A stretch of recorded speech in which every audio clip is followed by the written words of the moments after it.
you what I carry in my tackle bag right here. My entire bag weighs 13 pounds, which is convenient when I'm walking around and shore fishing. This first box here are my crankbaits.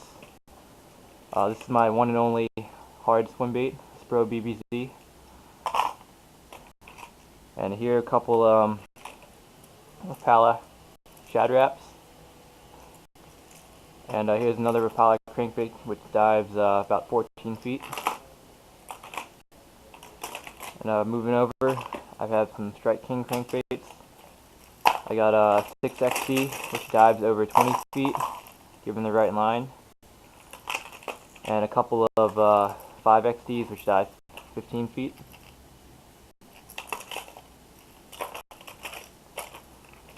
Then I have a Rapala DT10 in a bass pattern, a man's 1- crankbait, and a Strike King Series 3 crankbait which dives 8 to 10 feet.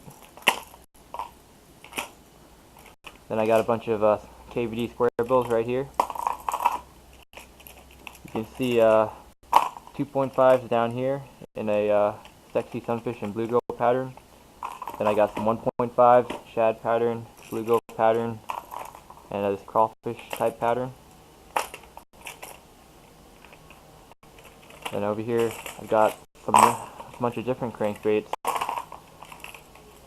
Here's a Rapala DT6.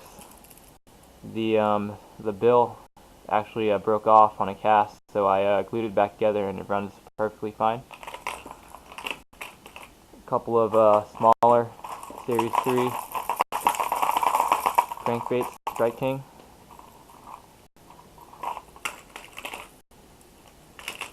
A couple of Man's Babies 1-, which are great, proven lures, which will catch bass in shallow water. A live target square bill that a friend gave to me, and one more KVD square bill. And over here I've got some get out of here, Oreo. Over here I've got some crankbaits, some flat-sided ones. They have a tighter wobble than a traditional crankbait, which is good for cooler water temperatures. And here's some jointed Rapalas, a couple original ones right here, and one in a more shad-like shape. And some of these crankbaits, if the hooks aren't good, I'll replace them with VMC short shanks, which run for you can get 7 of them for $2, which is a great deal. Because the reason why I do this is I fish only with braid, even for crankbaits, so I need a treble hook that's not going to bend on strong fish. And those VMCs aren't as sharp as maybe Gamakatsu, but they're not going to bend. They're extremely strong. Let's take a look at the next box. In this box I got my jerk baits and my top waters. Let's start with the top waters. I got some spook baits right here. I got a spook right here. I've added split rings and replaced the treble hooks. I got a Lucky Craft gunfish right here, and 2 Bass Pro Shops brand walking baits.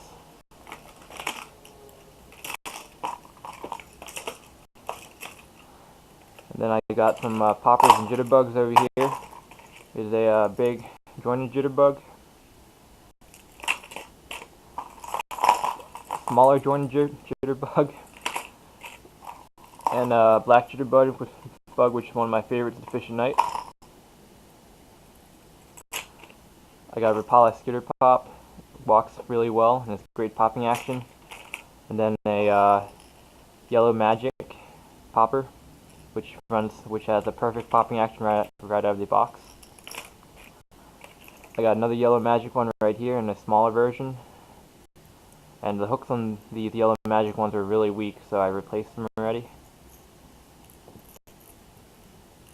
And a Bass Pro Shops brand popper. And next I got my frogs. I have a live target frog right here, a Spro popping frog, and I've got a more finesse-like Spro frog. And what I do for the frog hooks is I'll use pliers and I'll bend the hooks out a little to make it easier to get hook sets on these frog bass, which tend to be very difficult to hook sometimes. Alright, now the jerk baits. Over here I've got this is same friend gave this to me as the live target lure. It's a big Rapala X-Wrap saltwater. A couple Bass Pro Shops jerk baits and a white X-Wrap right here. Then I got my Lucky Craft over here.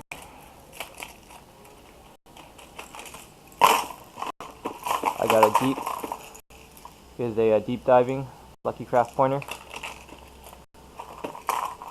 A Stacy King jerk bait right here.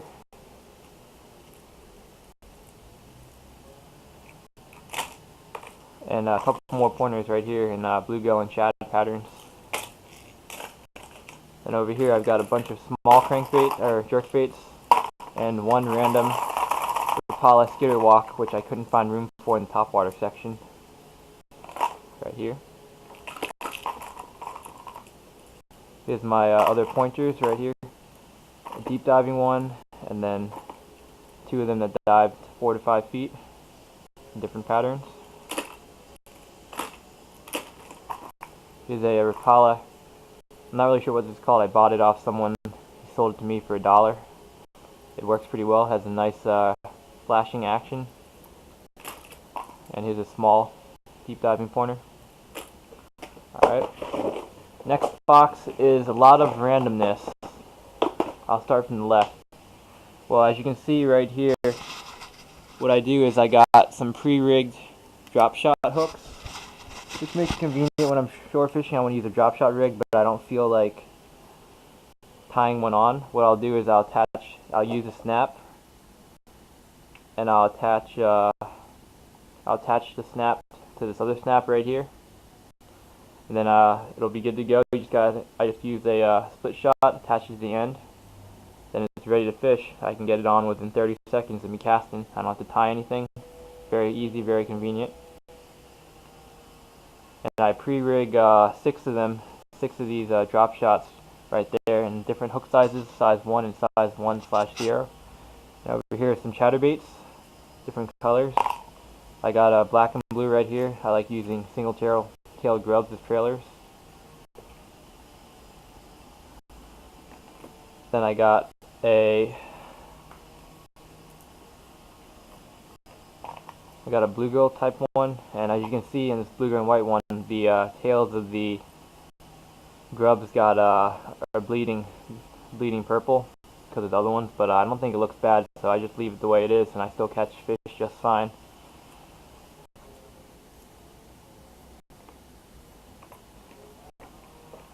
Next are these swim jigs. Got a couple different sizes. Here's a 1/2 ounce. I like double-tailed grubs for the most part for these swim jigs. Got a heavy cover swim jig right here. And I have a white swim jig to imitate shad. Then I got some jigs. These are 3/8 of an ounce. I carry a couple copies of jigs. I tend to lose them a lot because I'm always throwing them in heavy cover. So I have 3 3/8 ounce. I got 2 1/2 ounce, and I have 1 3/4 ounce for punching through grass mats and stuff.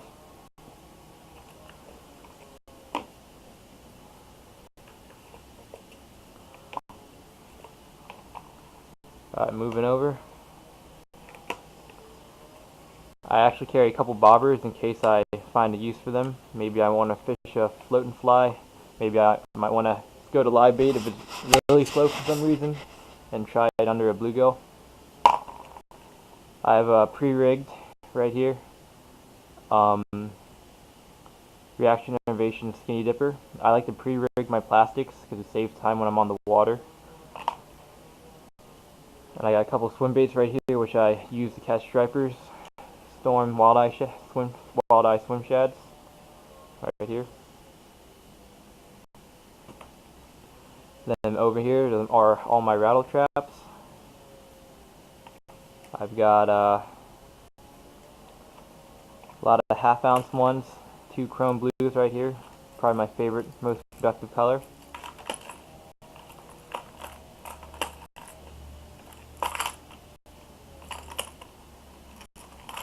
Got a shad colored one and a bluegill colored one. And these are all Strike King KVD red eye shads. And here's a couple smaller ones, 1/4 ounce.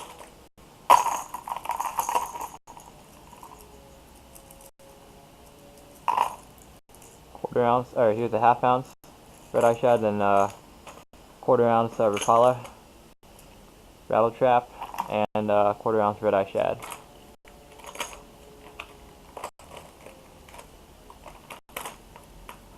Alright, over here I got some extra hooks.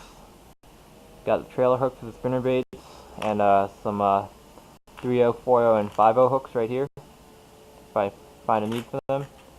In this bag right here, I've got a bunch of small hooks that I let people use if they're using live bait like night crawlers and stuff. A bunch of different sized small hooks.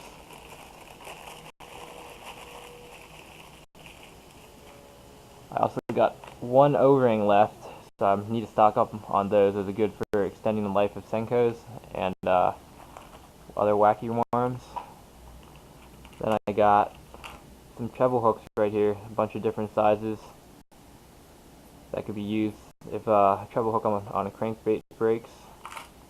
I got some tiny eighth of an ounce rattle traps. Then I got some of these Rapala. They're supposed to be used for vertical jigging. I've actually haven't used these yet, so I'm not sure how well they work. If I ever go ice fishing, I'll probably pull these out. Here's some Little Georges. It's a classic lure, classic tail spinning lure, in 3/4 and a 1/2 ounce.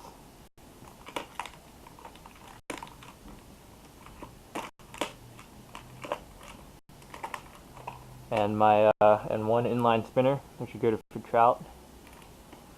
And then lastly, I got a bunch of snaps because I always tie a snap on, no matter what type of lure I use, so I can easily switch it out when I feel like it. I only use Bass Pro Shops brand. They're the strongest. I've never had one break on me. Other brands like Eagle Claw have broken on big fish, so now I only use Bass Pro Shops brand snaps. I also have some Carolina keepers, which are good for Carolina rigs, keeping the weight in place, and I also use them sometimes if I want to peg a weight when I'm flipping. Alright, that's it for that box. And my last box over here is my spinnerbait buzzbait box. I got 3 buzzbaits. Here's a 3/8 ounce buzzbait. These are, I believe these are Lunker City brand.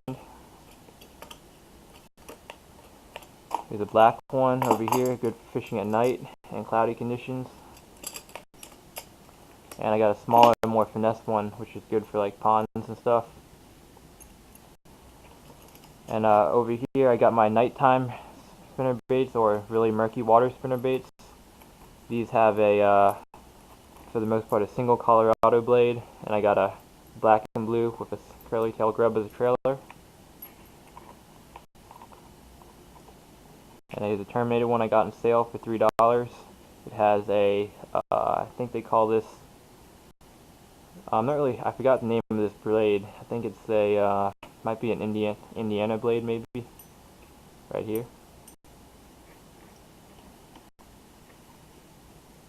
Then I got one more, slightly bigger version. And I got a bunch of, on this side, there's a Strike King Burner Series spinnerbait, 3/8 of an ounce.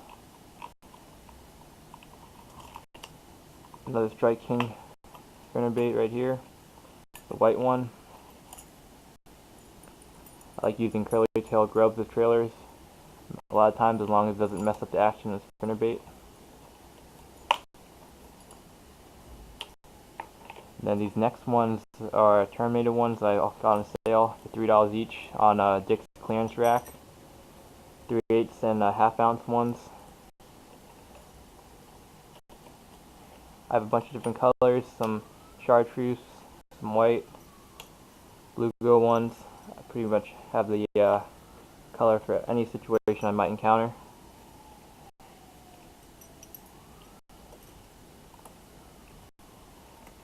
I'm not going to bother showing, show one more spinnerbait.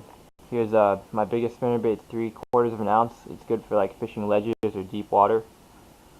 Pull this one out, it has a single willow leaf blade, so it'll really get deep.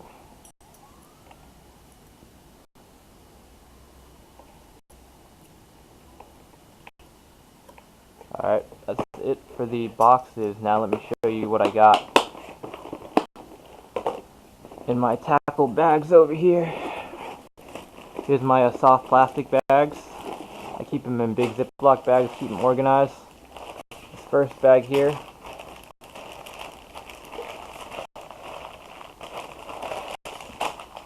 I got flukes right here. And I'll show you real quick. I said I pre-rigged my plastics, and I'll show you what I do. These flukes, pretty much all my plastics have hooks in them already, so I can just take my snap, hook it through, and it's ready to fish. And I do that with all of them. It makes it real quick and easy to change out lures when I feel like it. And flukes are one of my favorite lures. I have a couple different colors of them. And what I do for my plastics is I won't keep, plastics come with usually 8 to 10 plastics. I'll usually only keep about 4 of them in a bag, and I'll keep the other 4 in storage. This way it really reduces the overall weight of my bag. I have some tubes right here, and these are also pre-rigged. I'm not going to bother pulling them out, but you can see they're pre-rigged with a jig head, and they're rigged with the stupid rig. Some white tubes here for imitating shad. I got 2 different power worms in here. I got the 10-inch power worm, and I also have the 6-inch power worm.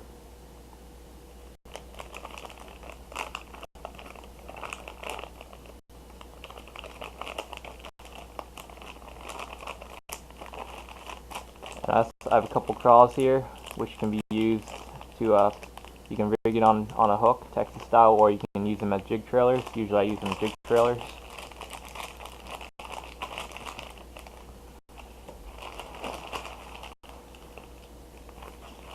And the last 2 in this Ziploc bag are going to be my horny toads. A couple on green pumpkin, already rigged up. And here's a white one, and this other horny toad I found, I don't know what brand it is, but it has pretty good buzzing action.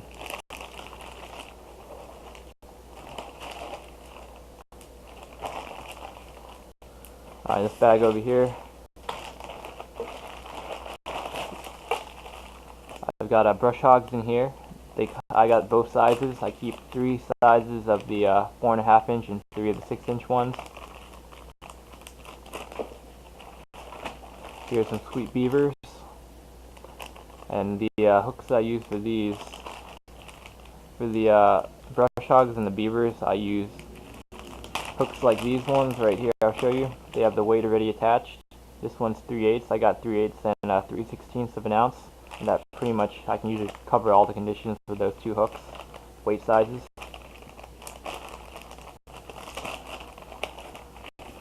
And here's some kinky beavers in black color, great for stained or murky water.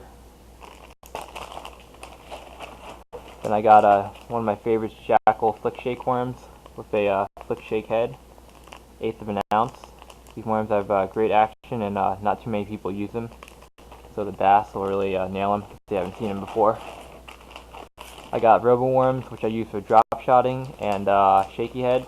I got the 4-inch, 4.5 inch, and 6-inch ones. My favorite color is this one is green pumpkin, black on the bottom, and has a chartreuse tip.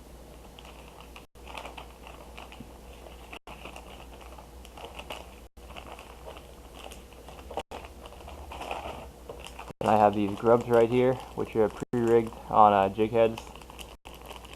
And they're bleeding, as you can see, but as I said before, I don't really mind when they bleed. It just gives them a little different look. And lastly, I got every fisherman should have these Senkos. I got them really rigged up. Got 3 different colors. Show you a couple of them. Got this same color, green pumpkin, and a chartreuse tip. Texas rigged, wacky rigged, and I use O-rings on these to make them last longer. I got a 4-inch model too, 4-inch ones too, which are great for when you're going for the smaller bass, or if the conditions call for something more finesse-like. Alright, that's it for my plastics. And let me go ahead and show you the rest of my stuff I got, which is could be pretty useful to you guys. Alright, and first in this pocket, I got this Bang Attractant in a shad flavor. It's aerosol spray. It's really good for spinner baits and jig skirts, and I also spray it in these bags, all my plastic bags, and let it soak in. I like the shad over the crawfish because it smells a little better. It has a bit of an anise smell to it, and it doesn't bother me at all when I spray it. And I got this KVD line and lure conditioner. It's great for extending the life of your line in addition to improving your cast distance. I got JJ's Magic, which is the best chartreuse dye if you want to make your plastics a little chartreuse in color to make it stand out a little more and also give it a nice garlic flavor. JJ's is the way to go. And I got Pro Soft Plate Glue, which is a super glue. You can use it for anything, like gluing together your soft plastic baits or gluing the lip onto my Rapala like I showed you earlier. Alright, in the middle pocket I've got a umbrella double up rig right here. Fish 2 lures at the same time. I like fishing those Storm Walleye swim shads on it. Got some multi-tool pliers. And I got some, and these are kind of like pliers that can go a little deeper in a bass to pull out hooks if you accidentally deep hook one. On this left side, I got a flashlight for fishing at night. I keep my, this is a P-line Shinsi, and 15 pound I use this as leader. I use braid for the main line, then I use this as the leader and connect it with an Alberto knot. And this is just some random stuff. Got some spare contact lenses, eye drops, Advil, Band-Aids. I don't know what those are. That's about it for that. And this top one, I keep my, this is my new Daiwa, Team Daiwa Steve's reel that I got recently. I keep this in here in a protective case, keep it from getting any dust or dirt in it. It's spooled up with 30 pound Suffix 832 braid, and I got the P-line as a leader. I got my fish scale, gripper scale. It functions 2 in 1. Here's something my friend showed me, a product. It's a Humminbird Smart Cast. It's really great for shore fishermen. It's pretty much a portable fish sonar. You can locate fish and locate structure and figure out the depth and temperature of the water you're fishing. It's a great deal for only $80. I would definitely recommend all shore fishermen to have one. And I got a tape measure over here and my bunch of I fish in Maryland, Ohio, Pennsylvania, and New Jersey, so I got my fishing licenses for all of those places. And lastly, in the back, I have an empty box with nail clippers, because what I like to do is, after I fish with a lure, I don't like putting it back in the box because it'll be wet. I don't want it to rust. So I'll put it in here, and when I get home, I'll let it dry out before I put them back in their boxes. Alright guys, that's it for my tackle bag check. If you have any questions, just send